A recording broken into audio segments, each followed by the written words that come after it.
Praise the Lord. இந்த April மாதத்தில் 8ஆம் தேதியாகிய இந்த செவ்வாய்க்கிழமையின் காலை வேளையில் தேவ சமூகத்தில் வந்திருக்கிற ஒவ்வொருவரையும் கர்த்தர் தாமே ஆசீர்வதிப்பாராக. இந்த நாளிலும் நம்ம தியானிக்கிற கர்த்தருடைய வார்த்தை நம்முடைய பரிசுத்த வேதாகமத்தில் சங்கீதங்களின் புஸ்தகம் 119வது சங்கீதம் 92வது வசனம். Psalm 119 verse 92. உமது வேதம் என் மன மகிழ்ச்சியாய் இராதிருந்தால் என் துக்கத்திலே அழிந்து போயிருப்பேன். அல்லேலூயா. கர்த்தருடைய அருமையான இந்த வார்த்தைக்காய் கர்த்தரை ஸ்தோத்திரிக்கலாமா? உமது வேதம் என் மன மகிழ்ச்சியாய் இராதிருந்தால் என் துக்கத்திலே அழிந்து போயிருப்பேன். சங்கீதக்காரனை போல நமக்கு எத்தனை பேர் சொல்ல முடியும்? ஆண்டவருடைய வார்த்தை மட்டும் நம்மளை தேற்றாமல் இருந்திருந்தா, ஆண்டவருடைய வசனம் மட்டும் நமக்கு கிடைக்காம இருந்திருந்தா, நம்ம கடந்து வந்த பாதைகளில் துக்கமான சூழ்நிலைகள் இழப்புகள் மத்தியில் நம்ம எல்லாம் அழிந்து போயிருப்போம் இல்லையா பிரியமானவர்களே? நம்ம எல்லாம் துக்கத்தில் இருக்கும்போது கர்த்தர் ஏற்ற வார்த்தைகளை நமக்கு நேராக அனுப்பி நம்மளை திடப்படுத்தினார்.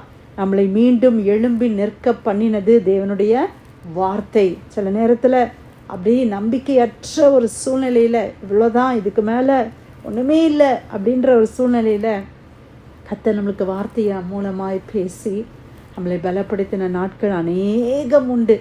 இது எல்லாருடைய லைஃப்லேயும் நம்ம சாட்சியாக சொல்ல முடியும்.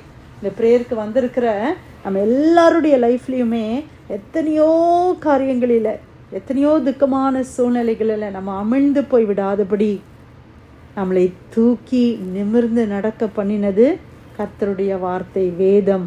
இந்த வேத புஸ்தகத்துக்காய் கர்த்தரை ஸ்தோத்திரிக்கலாமா? ஆண்டவர் நமக்கு எழுதி கொடுத்திருக்கிற இந்த வேதத்துக்காய் கர்த்தரை ஸ்தோத்திரிக்கலாமா? இந்த வேத புஸ்தகத்தை ஒரு சில நாட்களிலெல்லாம் நம்ம ஏனோதானோ என்று வாசித்த நாட்கள் உண்டு. ஆனால் ஒவ்வொரு நேரமும் இப்போ நம்ம வாசிக்கும்போது ஆண்டவர் தன்னுடைய வார்த்தையின் மூலமாய் நம்மளோடு பேசுகிறார், நம்மளை ஆற்றுகிறார், நம்மளை தேற்றுகிறார், நம்மளை உணர்த்துகிறார். நம்மகிட்ட இருக்கிற தப்பிதங்களை ஆண்டவர் நமக்கு சுட்டி காட்டுகிறார், நம்மளை ஆண்டவர் சீர்படுத்துகிறார். அல்லேலூயா. நம்மளை எல்லாம் உற்சாகப்படுத்துகிற தேவனுடைய வார்த்தை, வேத வசனம். இந்த வேதம், அதான் பழைய பாடல்கள் எல்லாம் நீங்கள் பார்த்தீங்கன்னா வேதத்தை குறித்து அருமையான பாடல்கள், வேதத்தில் பொக்கிஷங்கள் இருக்கிறது. அந்த வேதத்தை வாசிக்கும்போது அது நமக்கு ஆறுதல். சில நேரத்தில் நம்ம வாய்களை திறந்து நம்ம பிரச்சனையை கூட சொல்ல முடியாமல் இருக்கலாம். யார்கிட்டையுமே நீங்கள் உங்களுடைய பிரச்சனையை ஷேர் பண்ணாமல் இருக்கலாம்.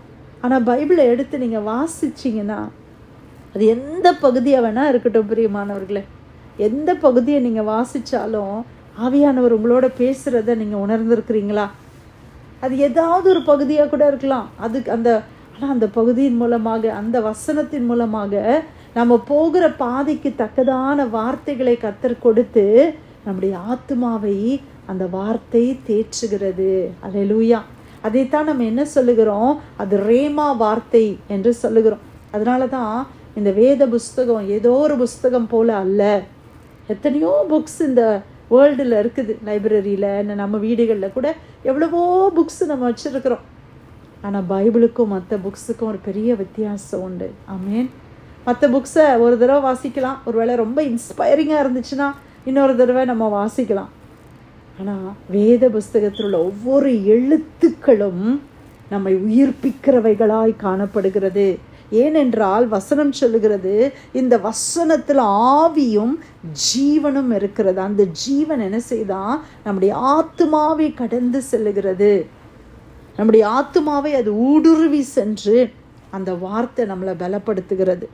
நம்ம எவ்வளோ நேரத்தில் ஒரு டிப்ரெஸ்டாக இருக்கிற சூழ்நிலையில் பார்த்திங்கன்னா, நமக்கு ஃபஸ்ட்டு எடுக்க முடியாதது என்னதுன்னா பைபிளை நம்மளால் தொடவே முடியாது. நிறைய நேரங்களில் அந்த பைபிளை நம்ம எடுத்து வாசிச்சிட்டோம்னாலே நமக்கு விடுதலை வந்துடும். ஆனால் அந்த சத்ரு என்ன பண்ணி வச்சுருப்பான்னா, இந்த பைபிளையே நம்ம தொட முடியாதபடி நம்மளை காவியில் கட்டி வைத்திருப்பான். ஜெபத்துக்கு போக முடியாது, ஒரு பாட்டு, ஒரு நல்ல ஆண்டவருடைய ஆராதனை பாட்டை கேட்க முடியாது. அப்படி ஒரு கட்டுக்குள்ளே இருக்கிற மாதிரி இருக்கும். அந்த கட்டுக்குள்ளே இருக்கிற வரைக்கும் இருள். ஆனால் நீங்கள் என்னைக்கு அதை மீறி நான் பைபிளை வாசிக்க போகிறேன் அப்படின்னு நீங்கள் மீறி ஒரு ஸ்டெப்பு நீங்கள் எடுத்து வைக்கிறீங்களோ அப்போ உங்களுக்கு விடுதலை வரும். அந்த வெளிச்சத்தை நம்மளால் பார்க்க முடியும். அப்போ நம்மளை அமிழ்த்தி கொண்டிருந்த அந்த ஒரு வாரம் அதெல்லாம் அப்படியே லிஃப்ட் ஆகி அப்படியே நம்மளை விட்டு போயிடும். எத்தனை பேர் அதை உணர்ந்திருக்கிறோம் இல்லையா? அப்போ நம்ம செய்ய வேண்டியது என்ன? வேதம் தான் எனக்கு மன மகிழ்ச்சி. அல்லேலூயா. இன்னைக்கு இந்த சங்கீதக்காரன் சொல்லுகிறது போல, உங்களது வேதம் என் மன மகிழ்ச்சியாக இராதிருந்தால் என் துக்கத்திலே நான் அழிந்து போயிருப்பேன். ஆமாண்டவரே, என் துக்கத்தில் நான் ஒன்றும் இல்லாமல் போயிருப்பாண்டவரே, மண்ணோட மண்ணா நான் போயிருப்பாண்டவரே. அப்படிப்பட்ட துக்கங்கள் எல்லாம் என்னுடைய வாழ்க்கையில் வந்துச்சு. ஆனால் இந்த வேதம் கர்த்தருடைய வார்த்தை தான்ப்பா என்னை உயிர்ப்பித்தது. சில நேரத்தில் ஒருவேளை பைபிளை எடுத்து வாசிக்க கூட முடியாமல் சூழ்நிலையாக இருக்கலாம். எத்தனை பேருக்கு இந்த அனுபவம் இருக்குன்னு தெரியல. சில நேரத்தில் நம்ம ட்ராவல் பண்ணி ரோட்டில் போகும்போது நமக்கு முன்னால் ஏதோ ஒரு கார் இல்லை ஒரு ஆட்டோ இல்லை ஒரு லாரியில் உள்ள ஒரு வசனம் இல்லை ட்ராக்ஸ், நம்ம எங்கேயோ யாரோ கீழே போட்ட ட்ராக்டாக கூட இருக்கலாம் பிரியமானவர்களே. சில நேரத்தில் நம்ம ட்ராக்ஸ் கொடுக்குறோம், சிலர் அப்படியே கீழே தூக்கி போடுறாங்க, குப்பைத்தொட்டியில் போட்டுட்டு போகிறாங்க, நமக்கு கஷ்டமாக இருக்குது. ஆனால் அதில் விழுந்த ட்ராக்டு கூட எத்தனை பேரை உயிர்ப்பித்திருக்குது தெரியுமா? அதுதான் தேவனுடைய வசனத்துக்கு இருக்கிற வல்லமை. ஆமேன். எத்தனை தடவை நம்ம அப்படி தேற்றப்பட்டிருக்கிறோம். எத்தனை தடவை நமக்கு முன்னால் போகிற ஆட்டோவில் உள்ள ஒரு வசனம் நம்மளோட பேசி இருக்குது, லாரியில் போட்டிருக்க வசனம், காரில் போட்டிருக்கிற வசனம் நம்மளோட பேசி இருக்குது. எத்தனை அதனால தான் நம்ம கூட நம்மளுக்கு வாகனங்களை கர்த்தர் கொடுத்துருந்தா ஏதாவது ஒரு வசனம் இல்லை ஜீசஸ்ன்ற ஒரு சின்ன வேர்டாவது நம்மளுடைய கார்களில் நம்ம போட பழகி கொள்ளணும். இன்றைக்கி ஒருவேளை நமக்கு அது பெருசாக தெரியாது, ஆனால் எத்தனை பேருடைய இருதயங்களை அதை தொடலாம். யார் யார் என்ன பிரச்சனை வழியாக போகிறாங்களோ நமக்கு என்ன தெரியும்? அவங்களுக்கெல்லாம் இந்த வார்த்தை தானே பிரியமானவர்களை அவர்களை உயிர்ப்பிக்கும். மனுஷங்களுடைய வார்த்தைகளை பார்க்கிலும் எத்தனையோ மடங்கு உயர்வானது தேவனுடைய வார்த்தை. ஹல்லேலூயா.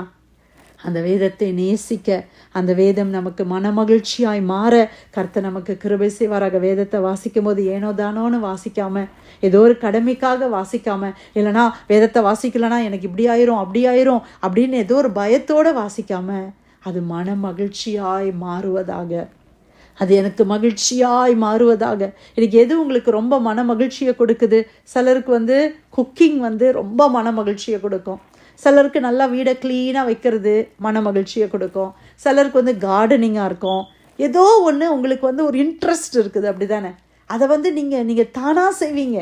அதுக்கு யாருமே உங்களை ஃபோர்ஸ் பண்ண வேண்டாம். அந்த மாதிரி வேதம் இருக்குதா? அந்த மாதிரி கர்த்தருடைய வார்த்தை இருக்குதா? நான் எப்போ ஆண்டவருடைய வார்த்தையை வாசிப்பேன், நான் எப்போ தேவ சமூகத்துக்கு போவேன் அப்படின்னு ஒரு ஏக்கம் காணப்படுதா?